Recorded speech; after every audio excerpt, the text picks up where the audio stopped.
Hello everyone, how are you guys? Welcome back and let's continue our discussion of economy questionnaire by तो कल हमने 37 question तक कर लिया था. Let's start with 38th question and first question is regarding bank nationalization of 1969. So see nationalization एक process of है जिसमें एक प्राइवेट बैंक को पब्लिक बैंक में यानी कि सरकारी बैंक में कन्वर्ट किया जाता है. ओके, फॉर एग्जाम्पल आज का अगर एचडीएफसी बैंक है और सरकार डिसाइड करे कि it has to be nationalized, so government जो है उसके स्टेक्स उसके शेयर्स खरीद लेगी और उसकी मैनेजमेंट जो है वो गवर्नमेंट के हाथ में आ जाएगी. ठीक है. सो सबसे पहली एग्जांपल्स जो आती हैं वो पोस्ट इंडिपेंडेंस आती है जहाँ पे आरबीआई क्रिएट किया गया था, देन एसबीआई क्रिएट किया गया था थ्रू नेशनलाइजेशन. और 1969 में there was a big push towards nationalization by Indira Gandhi government और इसके पीछे कुछ रीजंस थे. ठीक है. और वो रीजंस थे सारे यहाँ पे स्टेट किए गए हैं. पहला कि उस टाइम पे जो मोस्टली जो ब्रांचेस थी देवर इन अर्बन एरियाज. ठीक है. सो रूरल एरियाज जो थे उनको प्रॉपर क्रेडिट नहीं मिल रहा था, लोन्स नहीं मिल रहे थे वहां पे, जिसके कारण वहां की डेवलपमेंट में बाधा आ रही थी. ओके. सो पहला रीजन ये था कि एक्सपेंशन मोस्टली अर्बन एरियाज में थी. Secondly, agriculture and small scale industries were not getting proper access to banking facilities. See agriculture mostly rural areas में होगा और स्मॉल स्केल जो इंडस्ट्रीज हैं they would be urban areas या फिर rural areas में. ठीक है. और मोस्ट ऑफ जो हमारी पॉपुलेशन है they are involve in this only, but banks were not giving proper loans to these sections. एक ये रीजन था. Third, banking credit was not being utilized for financing projects according to planned priorities. See, up till 12th 5 year plan government plans create करती थी जिसमें 5 साल में decide किया जाता था कि किन किन एरियाज पे फोकस किया जाएगा. सो उस टाइम पे ये हो रहा था कि गवर्नमेंट को लग रहा था कि जो प्लान्स की जो उनकी गोल्स हैं या डायरेक्शन है बैंक्स उसके फेवर में नहीं है. ठीक है. सो इसीलिए गवर्नमेंट ने डिसाइड किया कि will overtake the banking sector और जो हमारी प्रायोरिटीज हैं वही उन्हीं सेक्टर्स में हम इन्वेस्ट करेंगे. ठीक है. Then easy and cheap availability of credit to a few industrial houses had encouraged growth of monopolies. ठीक है. और ये भी एक रीजन था कि government had a socialist character by okay. So they wanted कि मोनोपोलीज नहीं क्रिएट हो, कुछ रिच लोगों के हाथ में पैसा ना आए. That is why this move was done and answer is D, all of the above. Okay. History का बेसिक क्वेश्चन है, you should know about these events की हिस्टोरिकली इकोनॉमी में हमारे क्या क्या चेंजेस आए. Next is the concept of seigniorage. ये concept है. Basically what this means is, seigniorage means कि प्रॉफिट दैट गवर्नमेंट या central bank generates because of making money. See, जब गवर्नमेंट पैसा प्रिंट करती है तो उनकी एक प्रिंटिंग कॉस्ट होगी. ठीक है. सो दैट इज देयर इनपुट. अब जब आउटपुट की बारी आती है तो गवर्नमेंट जब इकोनॉमी में पैसा डालती है, पैसा जब पुश करती है इकोनॉमी में, सो वो पैसा डालने के लिए government buys securities. For example, जो वो खरीद के बैंक्स को पैसा देती है. ये one of the ways is this. अब ये जो सिक्योरिटीज बाय करती है गवर्नमेंट, ये फ्यूचर में इनकी वैल्यू कुछ बढ़ेगी. ठीक है. और ये वैल्यू बढ़ने से जो प्रॉफिट गवर्नमेंट को आएगा that would be known as seigniorage. ठीक है. गवर्नमेंट पैसा बनाने और उसको सर्कुलेशन के थ्रू जो प्रॉफिट जनरेट होता है that is known as seigniorage. I don't और ये कॉन्सेप्ट आपको समझ आ गया. अब नेक्स्ट क्वेश्चन अगर हम देखें कि which are following a part of seigniorage. So पहला है interest income on reserves kept with RBI for money creation. See, हमें पता है कि सीआरआर, एसएलआर, इस तरह के रिजर्व जो हैं बैंक्स रखते हैं with the government. T bills etcetera government securities होगी. ये बैंक्स बेचते हैं बैंक को व्हेन दे नीड मनी, या फिर they keep it with the bank so as to generate money. ठीक है. सो ये इनकी वैल्यू जब इंक्रीज होंगी या फिर इन पे जो इंटरेस्ट मिलेगा गवर्नमेंट को वो भी ये सोर्स ऑफ इनकम होगा. Secondly, interest accruing from bank balances kept with central bank as interest free balances in order to meet the reserve requirement. Again CRR SLR की रिक्वायरमेंट्स है, उसके लिए भी कुछ पैसा लगता है. Third is inflation tax. Now this concept, let's see what inflation tax is. So tax क्या होता है कि आपकी इनकम के ऊपर government take some money from you. ठीक है, अब इन्फ्लेशन, लेट्स अज्यूम कि सरकार के पास 100 रुपए आपने डिपॉजिट किए, ठीक है, ये सरकार के पास इस टाइम पे 100 रुपए हैं। ओके, अब इन्फ्लेशन के कारण कल इन्हीं 100 रुपए की वैल्यू 106 रुपए हो जाएगी, यानी कि सरकार को मुनाफा हुआ 6 रुपए का, लेट्स से अगले साल। सो ये जो एक साल में सरकार को प्रॉफिट हुआ 6 रुपए का, ये जो कंज्यूमर है जिसने अपने पैसे डिपॉजिट करवाए हैं सरकार के पास, उसके लिए तो नुकसान हुआ ना। ठीक है, सो ये जो इन्फ्लेशन टैक्स है ये भी एक सोर्स ऑफ इनकम है, क्योंकि आपके पास जितना पैसा है that is remaining same, but उसके ऊपर जो इन्फ्लेशन के कारण उसकी वैल्यू बढ़ रही है, that you gain as profit. So answer would be D, all of the above. Okay, I hope this is clear to you. Any doubt, do comment and I'll try to eradicate them as much as possible.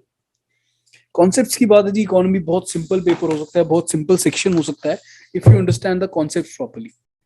And हमारा इस venture का सबसे important aspect ये है कि we rely on concept. ठीक है, let's see about exchange rate के रिगार्डिंग कुछ क्वेश्चंस हैं। सो एक्सचेंज रेट से हमारा मतलब होता है कि फॉर एग्जाम्पल हम कहते हैं कि जी यूएस टू डॉलर जो एक्सचेंज रेट है that is now days around 80 rupees, यानी कि अगर आपको इंडियन यूएस डॉलर को इंडियन रुपीज में कन्वर्ट करना होगा तो $1 के लिए आपको 80 रुपए मिलेंगे। ठीक है, सो अब इसमें एक्सचेंज रेट में दो तरह के एक्सचेंज होते हैं, एक होता है फिक्स्ड और एक होता है फ्लोटिंग। फिक्स का मतलब है कि गवर्नमेंट डिसाइड करती है, गवर्नमेंट या सेंट्रल बैंक डिसाइड करता है कि क्या एक्सचेंज रेट होगा, क्या वैल्यू होगी $1 की with respect to rupee. Floating में दो तरह का होता है, यहां पे एक होता है मैनेज फ्लोट और दूसरा होता है फ्री फ्लोट। फ्री फ्लोट में सेंट्रल बैंक का कोई रोल नहीं है, सेंट्रल बैंक कहीं भी किसी भी तरह से जो फॉरेन एक्सचेंज है, मार्केट है, उसमें इंटरवीन नहीं करता। यहां पे डिमांड और सप्लाई के बेसिस पे डिसाइड होता है कि कितना वैल्यू होगा $1 का रुपी के बेस पे। फॉर एग्जांपल मार्केट में डॉलर की डिमांड ज्यादा है, ठीक है, और रुपये की डिमांड कम है, सो इससे क्या होगा, डॉलर महंगा हो जाएगा। ठीक है, यानी कि पहले सपोज $1 60 का था, बट डिमांड बढ़ गई, उसके कारण $1 80 का हो जाएगा। ठीक है, सो फ्री फ्लोट में इस केस में अगर डॉलर रेट से 150, 200, 300 रुपए भी हो जाएगा, गवर्नमेंट कोई रोल नहीं प्ले करेगी, सेंट्रल बैंक कभी बीच में नहीं आएगा। बट दूसरा एग्जांपल जो है दैट इज मैनेज फ्लोट, इस केस में government does play a role. Government का रोल है जब वोलेटिलिटी ज्यादा हो जाए, यानी कि आज डॉलर 60 रुपए का है, कल 100 रुपए का हो गया, परसों 110 का हो गया, फिर 150 का हो गया, बहुत जल्दी ऊपर नीचे उतार चढ़ाव करे, जिसके कारण इकोनॉमी में डिस्टेबिलिटी आने का चांसेस रहे। ठीक है, इस केस में गवर्नमेंट या सेंट्रल बैंक इंटरवीन करेगा, और इंडिया में मैनेज फ्लोट फॉलो होता है। ये फैक्ट्स आपको फ्लोटिंग या regarding types of exchange rate पता होना चाहिए। और पेग्ड का मतलब है कि इट इज बेस्ड ऑन, इसकी वैल्यू जो है that is based on foreign currency या बास्केट ऑफ फॉरेन करेंसीज पे है। फॉर एग्जांपल अगर रुपये की वैल्यू निकालनी हो तो उसकी वैल्यू डॉलर के रिस्पेक्ट में हम निकालेंगे, या फिर कुछ और 2-3 करेंसीज होगी उनके बेस पे निकालेंगे। That is what pegged means, कि उसकी वैल्यू जो है that is dependent on other currencies. Okay, now let's see the question.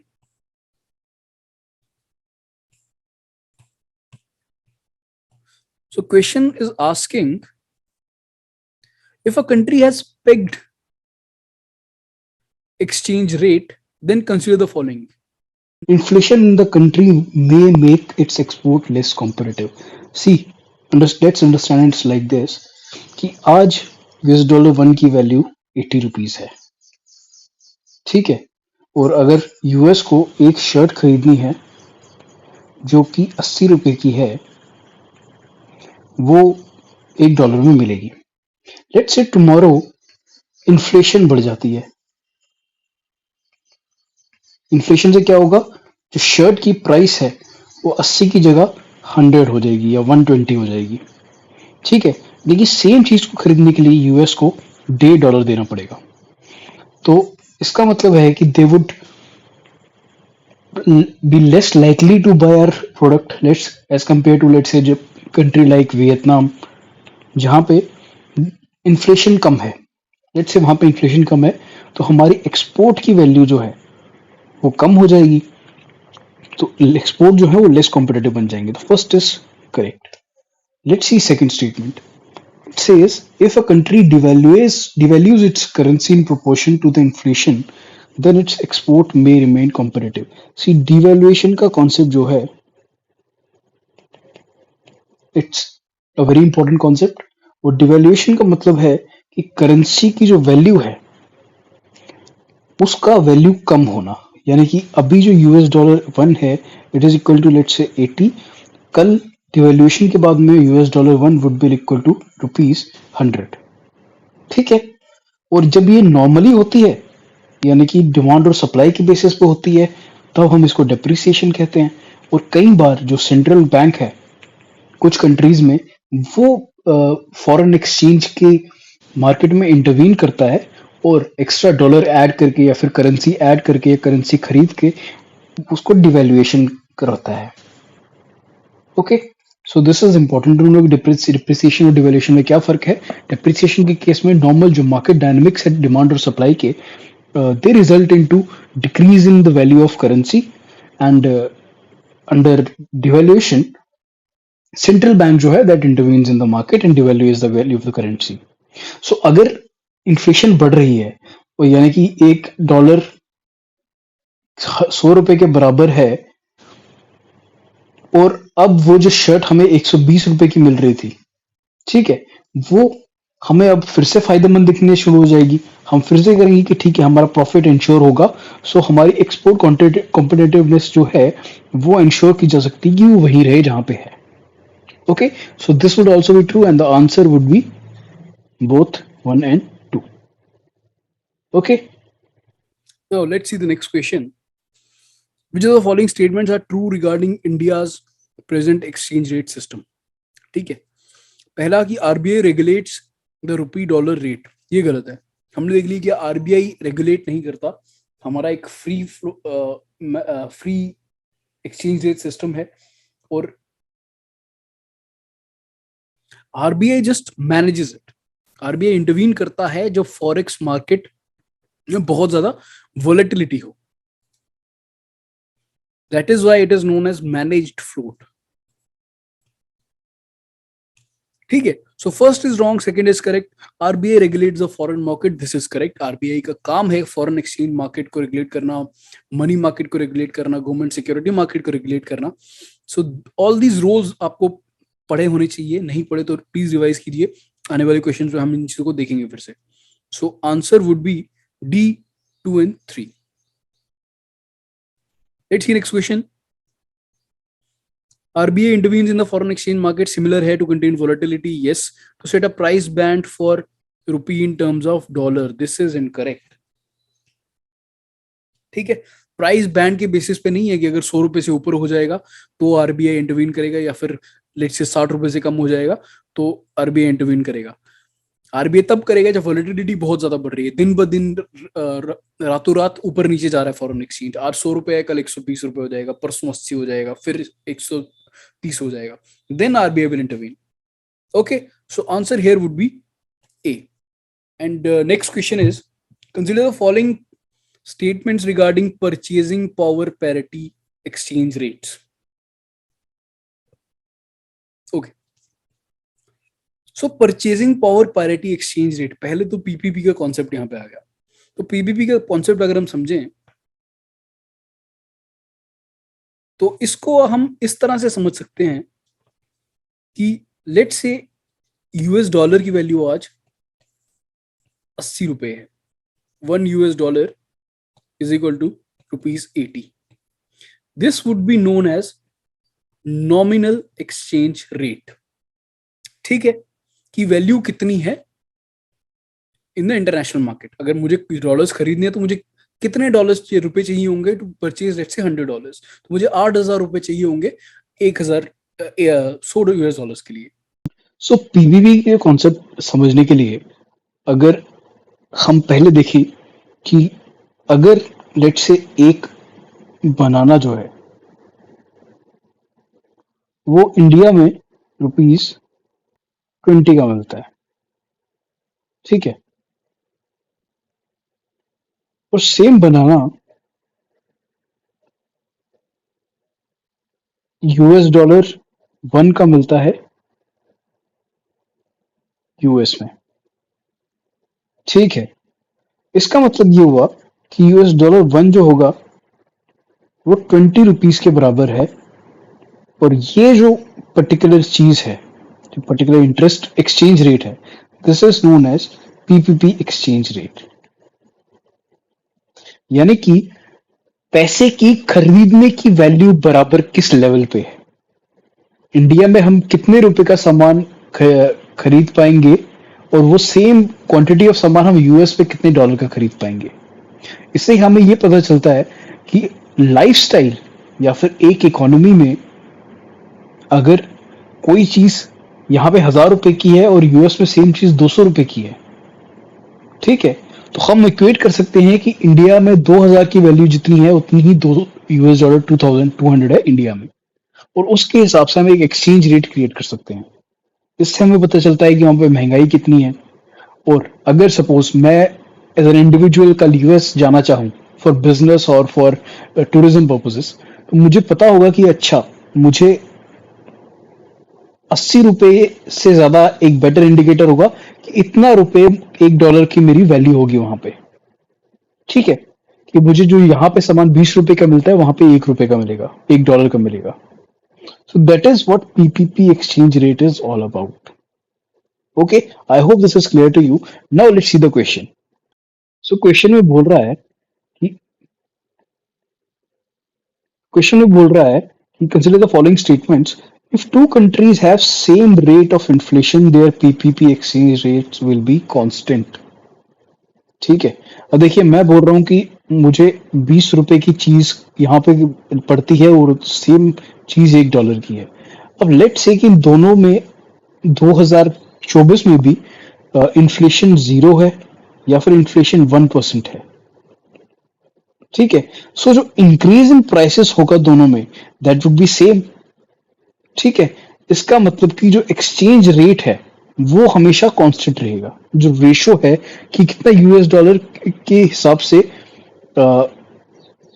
कितने रुपी कि कितने यूएस डॉलर कितने रुपए के बराबर होगा, दैट विल रिमेन कांस्टेंट अगर इन्फ्लेशन सेम रेट की होगी, ठीक है।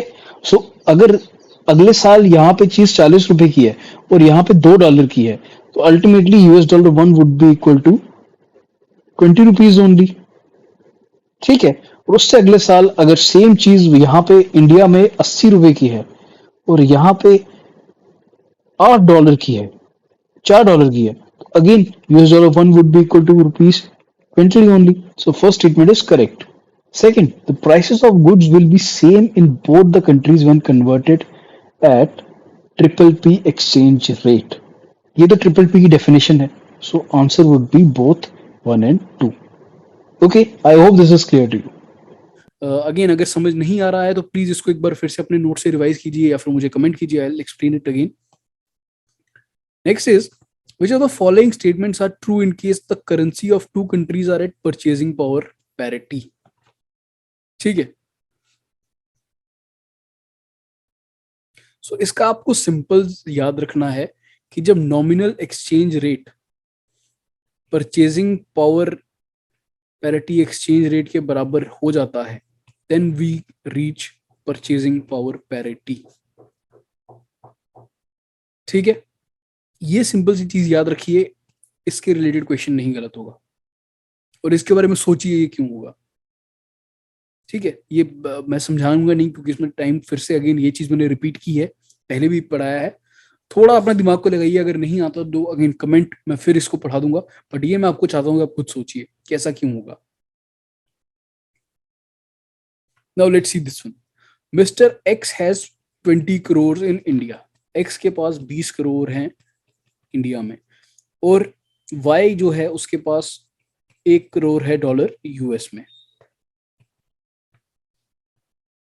और जो मिस्टर एक्स खरीद सकता है वही मिस्टर वाई खरीद सकता है, ठीक है। यानी कि परचेजिंग पावर पैरिटी है, और एक्सचेंज रेट क्या है परचेजिंग पावर का, US 1 crore equal to US 20 crore, Indian 20 rupees crore, यानी कि $1 इज इक्वल टू ₹20। ये एक्सचेंज रेट है परचेजिंग पावर पैरिटी की टर्म्स में। If both of them with their money met at a place other than India and US, then who will be richer? Okay. So purchasing power parity के हिसाब से दोनों का जो exchange rate बनता है वो $1.20, वो बनता है $1.20 के बराबर, ठीक है। और दोनों की जो वेल्थ है दे आर सेम। अब दोनों लेट्स से जाते हैं ब्रिटेन में, ये अपने 1 करोड़ डॉलर यहां पे कन्वर्ट करवाएंगे, ये अपने ₹20 करोड़ कन्वर्ट करवाएंगे इनटू पाउंड। ओके, अब देखिए बेशक यहां पे इनकी वैल्यू सेम होगी, बट यहां पे जाके जो इसकी वैल्यू होगी वो डिपेंड करेगी कि कन्वर्जन रेट क्या है इंडिया का ब्रिटेन के साथ में। For example $1 let's say 10 let's say 1 pound के बराबर है, और यहां पे 1 पाउंड जो है वो ₹100 के बराबर है, तो जाके वैल्यू तो अलग हो जाएगी ना। अब कौन किसकी वैल्यू ज्यादा होगी किसका कम होगा, दैट वुड डिपेंड कि नॉमिनल एक्सचेंज रेट क्या है, ठीक है। दोनों का अपनी अपनी कंट्रीज में खरीदने का या फिर एक दूसरी कंट्री में जाके भी खरीदने के हिसाब से वेल्थ सेम है, बट किसी तीसरी कंट्री में जाके उनकी खरीदने की जो पावर है दैट विल डिपेंड कि उनकी डोमेस्टिक करेंसी की वैल्यू क्या है with respect to that particular country, ठीक है। सो जो चीज आप इंडिया में खरीद सकते थे अपने पैसे से वो आप यूएस में भी खरीद सकते हैं, बट ब्रिटेन में जाके कितना पैसा लगेगा, क्या वो यूएस से कम लगेगा या ज्यादा लगेगा, दैट विल डिपेंड कि इंडियन करेंसी का कन्वर्जन रेट क्या है, एक्सचेंज रेट क्या है विद रिस्पेक्ट टू ब्रिटेन, और that is nominal exchange rate, ठीक है। I hope again this is application है कॉन्सेप्ट की, और अगर कॉन्सेप्ट समझ आ गया होगा तो अप्लाई भी आसानी से कर पाएंगे आप। Let's see next question. Increase in India's trade deficit में lead to which of the following. Trade deficit increase हो रहा है, यानी कि इंडिया इंपोर्ट ज्यादा कर रहा है, ज्यादा वैल्यू को कर रहा है, और एक्सपोर्ट कम कर रहा है, यानी कि ओवरऑल इंडिया इंपोर्ट ज्यादा कर रहा है, इंडिया को बाहर का प्रोडक्ट ज्यादा खरीदना पड़ रहा है। लेट्स से इंडिया यूएस से प्रोडक्ट ज्यादा खरीद रहा है एज कंपेयर टू कम उनको बेच रहा है, तो इंडिया को यूएस डॉलर की वैल्यू जरूरत ज्यादा पड़ेगी, यानी यूएस डॉलर की जो वैल्यू है वो इंक्रीज होगी, ठीक है। यानी कि इंडियन जो रुपी है उसकी इकोनॉमी में या मार्केट में जरूरत कम होगी, ठीक है, जिसके कारण उसकी वैल्यू घटेगी, और this will lead to depreciation of rupee. See concept बहुत सिंपल है, डिमांड सप्लाई के ऊपर बेस्ड है। ट्रेड डेफिसिट होगा तो यानी कि आप इंपोर्ट ज्यादा कर रहे हैं, इंपोर्ट ज्यादा कर रहे हैं यानी कि रुपी की वैल्यू जो है वो कम हो रही है, रुपी की वैल्यू कम होने का मतलब है it is depreciating. Okay, I hope depreciation appreciation का कॉन्सेप्ट कम होगा। अगर ऑपोजिट होता, एक्सपोर्ट इंक्रीज हो रहा होता या ट्रेड हमारे ट्रेड सरप्लस होता, उस केस में इंडियन रुपी की वैल्यू बढ़ती। क्यों? क्योंकि बाहर से जो लोग हमारा सामान खरीदने आ रहे हैं दे वुड नीड मोर रुपी, रुपी ज्यादा डिमांड में होता, तो डिमांड अगर ज्यादा होगी और सप्लाई एक फिक्स्ड है तो उसकी वैल्यू बढ़ेगी, that would lead to appreciation. Okay, so again let's see next question. Which of the following situation will lead to depreciation of a country's currency? Depreciation of a country's currency यानी कि उसकी demand जो है वो कम होगी। Depreciation को demand कम के साथ और एप्रिसिएशन को ज्यादा डिमांड के साथ जोड़ देंगे, बहुत आसान हो जाएगा। Let's explore each of the following options. Foreign investment. See, foreign investment अगर इंडिया में आएगा तो वो let's say यूरोप से आते हैं, तो उसको उनको अपना यूरो हमारे रुपये में कन्वर्ट करना पड़ेगा, यानी कि रुपये की डिमांड इंक्रीज होगी, ठीक है। सो यानी कि रुपये अप्रिशिएट होगा, सो this is not correct. Rise in interest rate, अगर इंटरेस्ट रेट जो हमारे बैंक्स दे रहे हैं वो इंक्रीज होगा, तो बाहर के जो प्लेयर्स हैं they would like to invest in the Indian economy, ठीक है। वो हमारे बैंक्स में आके पैसा डालना चाहेंगे, जिसके कारण अगेन रुपये की सप्लाई, डिमांड बढ़ जाएगी, ओके। और उसके कारण there would be again appreciation. Increase in exports, see export होंगे यानी कि बाहर के जो लोग हैं, अगेन अगर यूरोप में एक्सपोर्ट हो रहा है तो Europeans would want more money, क्यों? क्योंकि यहाँ पे आके वो इंडियन रुपये में ही खरीद सकते हैं। सो इंडियन रुपये की डिमांड अगेन इंक्रीज होगी। So answer would be D, none of the above. बिल्कुल डिमांड सप्लाई के डायनामिक्स को ध्यान में रखते हुए you can easily solve these questions. Alright, let's see the next question. The export competitiveness of a country with its trading partners can be best measured through which of the following exchange rates? देखिए पहले तो question को एक बार ढंग से पढ़िए। Export competitiveness, कि हमारे जो एक्सपोर्ट्स हैं वो कितने कॉम्पिटिटिव हैं, वो कितना लड़ सकते हैं बाकी कंट्रीज के साथ में, विद इट्स ट्रेडिंग पार्टनर्स, यानी कि multiple economies. For example India के ट्रेडिंग पार्टनर्स है, लेट्स से चाइना है, यूएस है, यूरोप है, कनाडा है, हर एक कंट्री के साथ डील करता है। तो इन सबके साथ में हमारी कॉम्पिटिटिवनेस को बेस्ट मेजर किसके थ्रू किया जा सकता है?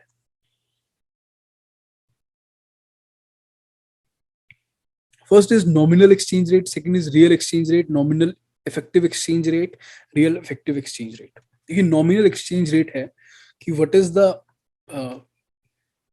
Worth of $1 with respect to Indian rupee. Okay, so real exchange rate का जो definition है ना, या फिर जो उसका इक्वेशन है, that is it is equal to nominal exchange rate divided by PPP exchange rate। यानी कि ये तीन चीजें ध्यान में लेता है। एक तो nominal exchange rate, secondly PPP exchange rate, जिसका है कि डोमेस्टिक प्राइसेस क्या है, और अब्रॉड प्राइसेस, जिस कंट्री के साथ में हम कंपेयर कर रहे हैं उनमें क्या प्राइसेस हैं।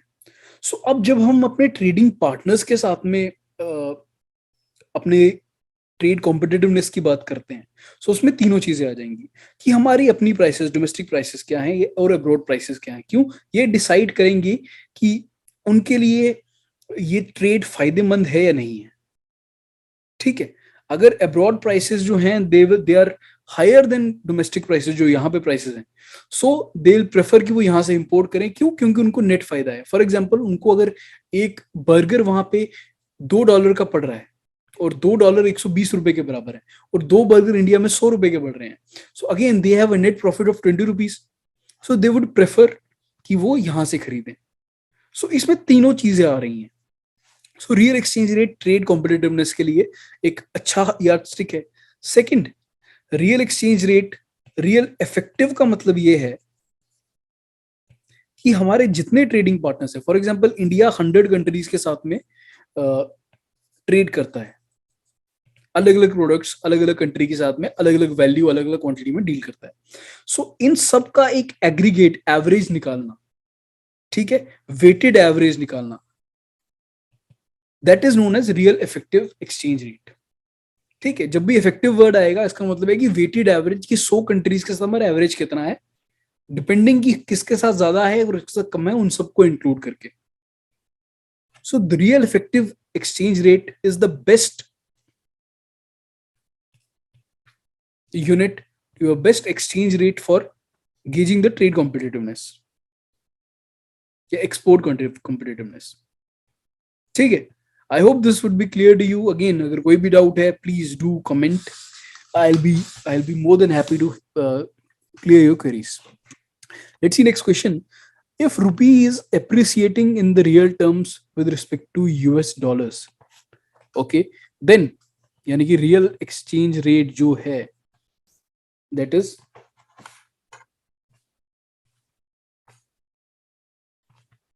more than 1.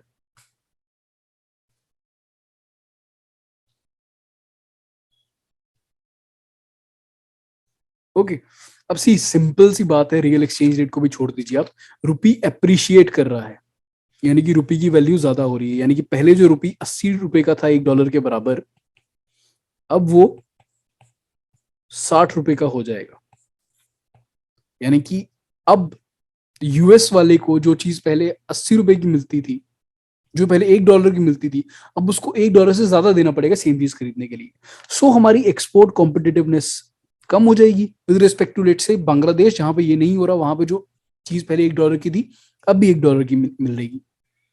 ठीक है, so this is what concept brings to you. आपको सिंपली कॉन्सेप्ट पता है, आप सीधे आंसर मार्क कर सकते हैं।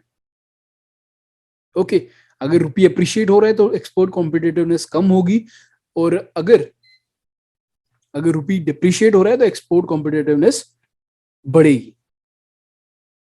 Okay, now let's see next question. Consider the following statement if rupee is depreciating. देखिए ये क्वेश्चन थोड़ा ट्रिकी है, इन्होंने लैंग्वेज ऐसी डाल दी है कि आपको कंफ्यूज हो जाएगा। रुपी डिप्रिशिएट हो रहा है, ठीक है, यानी कि रुपये की वैल्यू कम हो रही है, ये हमने एस्टैब्लिश कर लिया। Then it leads to increase in cost of imports in dollar, यानी कि अगर आप डॉलर में खरीदेंगे तो उसकी कॉस्ट बढ़ रही है। देखिए डॉलर में कॉस्ट नहीं बढ़ रही है, कॉस्ट बढ़ रही है रुपये में। अगर आपके पास $1000 पहले से ही है तो आपको कोई एक्स्ट्रा कॉस्ट नहीं लगेगी, बट अगर आपको अपना रुपये डॉलर में कन्वर्ट करना है उसकी कॉस्ट लगेगी। ठीक है, क्योंकि अभी भी $1 तो $1 ही है, बट रुपये की वैल्यू चेंज हो गई है। So this is an important, बड़ा एक ट्रिकी कॉन्सेप्ट इन्होंने कैच डाली है, और इसी तरह से आपको कंफ्यूज किया जाता है। इसीलिए बी वेरी माइंडफुल, काफी सोच समझ के क्वेश्चन को सॉल्व कीजिए। सेकंड स्टेटमेंट अगर हम देखें, if rupees depreciating then it leads to earning more dollars per unit of exports. Again अगर रुपी अप्रिशिएट कर रहा है, ठीक है, यानी $1 जो पहले 80 का था डिप्रिशिएट कर रहा है, वो अब 100 का हो गया, then it leads to earning more dollars per unit of exports. But जो पहले चीज 80 रुपए की थी अब वो 100 रुपए की, लेट से जो चीज, सो इस सिनेरियो में अगर कोई चीज 8000 की होती तो वो $100 की मिलती हमें। अब और इस सिनेरियो में कोई चीज अगर 8000 की है तो वो हमें $80 की मिलेगी। तो जब डिप्रिशिएट कर रहा है तो हमारी जो डॉलर अर्निंग कैपेसिटी है वो कम हुई है, बड़ी नहीं है। ठीक है, जब $1 80 रुपए का था तो 8000 की चीज हम $100 में बेच रहे थे यूएस को। अब $1 जो 100 रुपए का है तो हम 8000 रुपए की चीज $80 में यूएस को बेच रहे हैं, यानी कि डॉलर की जो अर्निंग, हमारी जो अर्निंग कैपेसिटी है डॉलर की टर्म्स में, वो कम हुई है। ठीक है, so answer would be D. ये क्वेश्चन में लैंग्वेज ऐसी बनाई है कि you get confused, otherwise these are nothing questions, बहुत ही बेसिक क्वेश्चंस हैं। अगेन एक और क्वेश्चन देखते हैं, which of the following will be impact of rupee depreciation? Exports will become more competitive। मैंने बताया कि रुपी डिप्रिसिएशन मतलब कि रुपये की वैल्यू घट रही है, यानी कि जो पहले 80 रुपए था $1 अब 100 रुपया हो रहा है, यानी कि $1 ज्यादा चीजें खरीद पाएगा, उसके कारण US would be motivated to buy from us. Then let's say again Bangladesh, जहां पे अभी भी $1 उतने का ही है जितना 1 साल पहले का था। सो this is true. Let's see second statement, exports will fetch more dollar for the same amount of good exported। ये हमने पहले ही देख लिया कि अगर डिप्रिसिएट हो रहा है तो डॉलर्स कम आएंगे। ठीक है, देखिए एक्सपोर्ट कॉम्पिटिटिव होना और एक्सपोर्ट से पैसे ज्यादा आना दोनों डिफरेंट चीजें। ठीक है, कॉम्पिटिटिवनेस से हमारे पैसे ज्यादा आ सकते हैं कि अगर हमारी डिमांड उसके कारण बढ़ जाए। Third, demand for domestic goods and services will increase. Obviously अगर हमारी एक्सपोर्ट कॉम्पिटिटिवनेस बढ़ेगी तो डिमांड भी तो बढ़ेगी। So answer would be C. Okay, now let's see next question. Suppose due to higher domestic inflation rupee starts depreciating. Okay, rupee की value कम हो रही है, but RBI used forex reserves to prevent the depreciation of rupee. ठीक है, RBI ने intervention की यहां पे, यानी कि मार्केट में आरबीआई ने रुपी हटाया या फिर डॉलर इंक्रीज किया, ठीक है। सो इससे क्या होगा, अगेन कॉन्सेप्ट का क्वेश्चन है और कॉन्सेप्चुअल क्लैरिटी के हिसाब से you should be able to do it. थोड़ा सोचिए इसके बारे में, please pause the video and think about it. इससे क्या होगा कि जो पहले यूएस डॉलर एक लेट्स से रुपीज 100 पहुंच गया था, अब गवर्नमेंट ने इंटरवीन करके यूएस डॉलर को 90 पहुंचा दिया, ठीक है। यानी कि करेंसी की एप्रिसिएशन हुई। और जब भी एप्रिसिएशन होगी, ये चीज याद रखिएगा, उस केस में हमारा real effective exchange rate, NER, NER, RER सब इंक्रीज होते हैं, ठीक है। जब भी करेंसी की एप्रिसिएशन होती है तो इफेक्टिव एक्सचेंज रेट हमेशा इंक्रीज होते हैं। Secondly, RER will decrease, this is incorrect. Exports will become more competitive. See currency की एप्रिसिएशन हो रही है, इससे एक्सपोर्ट हमने ऑलरेडी डिस्कस किया है कि एप्रिसिएशन होगी तो एक्सपोर्ट लेस कॉम्पिटिटिव बनेंगे। No impact on trade competitiveness, this is also wrong, क्योंकि अगर एक्सचेंज रेट में फर्क पड़ रहा है तो हमेशा उसका इफेक्ट होगा ऑन ट्रेड कॉम्पिटिटिवनेस, ठीक है। तो ये चीज इस क्वेश्चन से याद करने वाली है कि एप्रिसिएशन के केस में आरईआर विल इंक्रीज, ठीक है। And answer would be A only. So अगर इस क्वेश्चन को अपने सिर्फ एलिमिनेशन के थ्रू करना है, देखिए थर्ड और फोर्थ का हमें पता है कि गलत है। थर्ड यानी कि सी ऑप्शन और डी ऑप्शन नहीं हो सकते और बी ऑप्शन भी नहीं हो सकता, so one only, okay. So let's see the next question. Consider the following statements regarding transactions happening in the international level for trade and financial flows. तो इंटरनेशनल लेवल पे जो करेंसीज की transaction हो रही है, पैसे इधर से उधर हो रही है, करेंसी दूसरी में हो रही है, उसके रिगार्डिंग कुछ स्टेटमेंट्स हैं। पहला तो there is an international authority with power to force the use of a particular currency. This is totally incorrect. कोई ऐसी इंटरनेशनल अथॉरिटी नहीं है जो बोले कि आपको सिर्फ यूएस डॉलर ही यूज करना है, आपको सिर्फ चाइनीज रेमनबी ही यूज करना है, या फिर रशियन युआन ही यूज करना है, इंडियन रुपी ही करना है, ठीक है।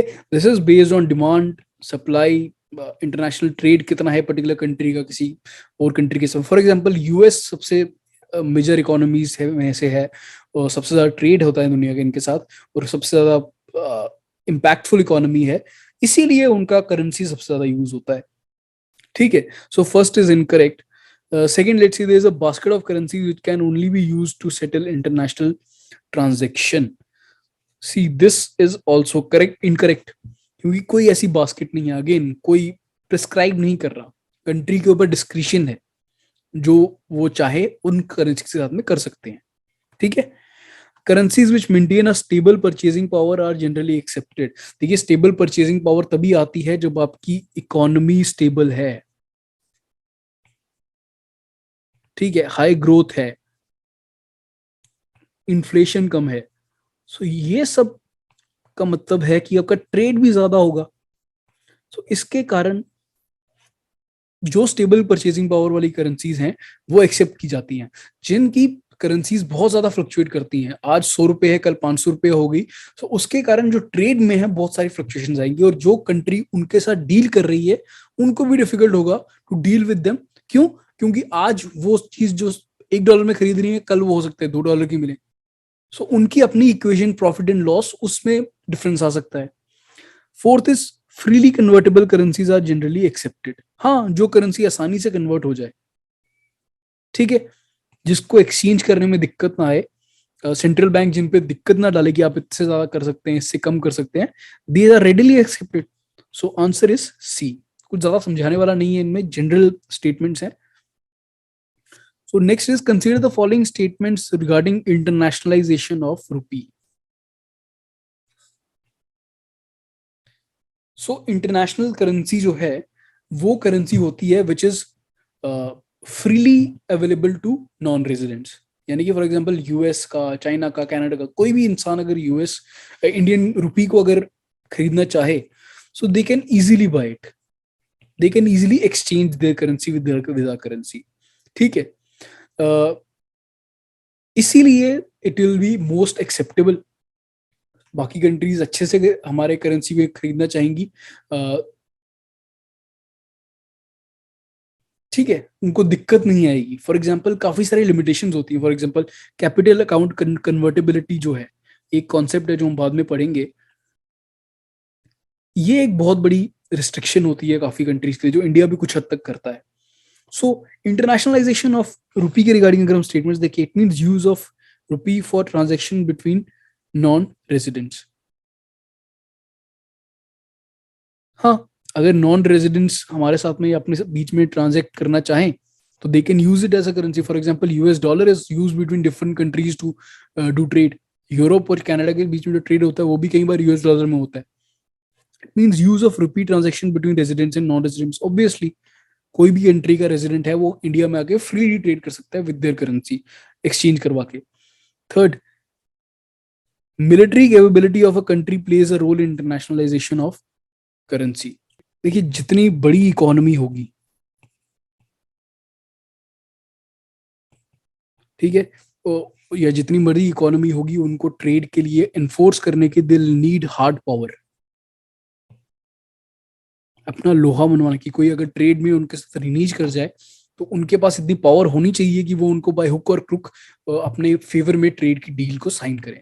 सो उस सेंस में military capability is an important factor. ठीक है, for example US dollar is one of the most acceptable currencies in the world, और यूएस की मिलिट्री है, it is the strongest military in the world. ठीक है, और जबकि लेट्स से बांग्लादेश है, उनकी करेंसी इतनी ज्यादा अप्रिशिएटेड नहीं है and there military is not very strong as well. So military power, military capability increases your hard power, यानी कि आप किसी को अपना लोहा मनवा सकते हैं, आप स्टेबिलिटी अपने नेशन के लिए कर सकते हैं, आप अपने ट्रेड रूट्स को बचा सकते हैं, जिसके कारण आपका ट्रेड ज्यादा होगा और आपकी करेंसी ज्यादा एक्सेप्टेबल होगी। So indirectly you can say हाँ, this is also one of the reason. Okay, so अभी हम यहीं तक करते हैं। Let's start with the banking sector tomorrow and in the next lecture will cover as many questions as possible. अब speed को थोड़ी बढ़ाने की कोशिश करेंगे। ओके, सो अगर कोई भी डाउट हो so please do let me know. Concepts अगर आपको समझ नहीं आ रही है, रीर नीर के जो कॉन्सेप्ट हैं, एक्सचेंज रेट के कॉन्सेप्ट है, I am thinking to make a separate video on this to explain to you in simpler terms, क्योंकि मुझे पता है यहाँ पे डाउट आएंगे। तो अगर अगेन आपको डाउट्स लगते हैं please do comment and I will try and do the needful. Thank you.